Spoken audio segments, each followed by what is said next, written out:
Disgusted. Absolutely disgusted, man.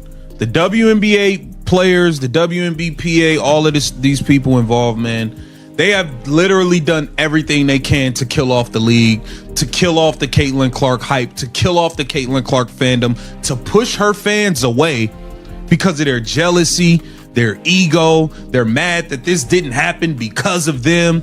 All of this stuff, all the things they claimed they wanted, they did not care about sabotaging it because they were not the reason for these things happening. It was a little white girl. This is outrageous. The WNBA, its athletes, and the whole PA have intentionally undermined Caitlin Clark's career, essentially wiping out the real buzz and fan base that had carried the entire league. Their open envy and pride, enraged that her success wasn't theirs, have since driven her supporters away and scared off business partners. The most stunning result, Caitlin Clark's electric games are no longer being booked in NBA arenas at the pace they once enjoyed. A clear and crushing blow to her momentum and the league's economic future. This isn't merely a setback, it's a deliberate attack. All the things they claimed they wanted, they did not care about sabotaging it because they were not the reason for these things happening. It was a little white girl from Iowa, and they don't like that. So now they don't care. They've sabotaged the entire product. They've turned people off. They've turned business off. They've pushed business away to the point where now Caitlin Clark games are not being added to as many NBA arenas. This is sad for the business. This is money lost. You guys want more money. This is money lost. Make no mistake about it. This isn't just about bruised egos. The WNBA's self-inflicted chaos has produced measurable financial damage. Clark was constantly hacked, shoved, and targeted, turning her into the most fouled player in the league, and those reckless tactics are now directly tied to major business decisions. Make no mistake, the league created a hostile product that made teams hesitate to commit to bigger, more profitable NBA arenas. They demanded more money, yet their own players are bleeding the league dry. Sad for the business. This is revenue gone. You say you want more money. This is money gone. Make no mistake about it. The non-stop fouling, the excessive contact, making her the most blatantly targeted player in the league. Every bit of this influenced the decision not to move these Caitlin Clark games into NBA arenas. We've got to talk about it. The numbers don't lie, and they're ugly. Last season, the Indiana Fever had 9 road games shifted to much larger NBA arenas, proof of Clark's unmatched draw. But heading into 2026, that number has collapsed to just 4 games. This sharp drop isn't a simple scheduling issue. It's the result of a toxic on-court environment and the fear it's planted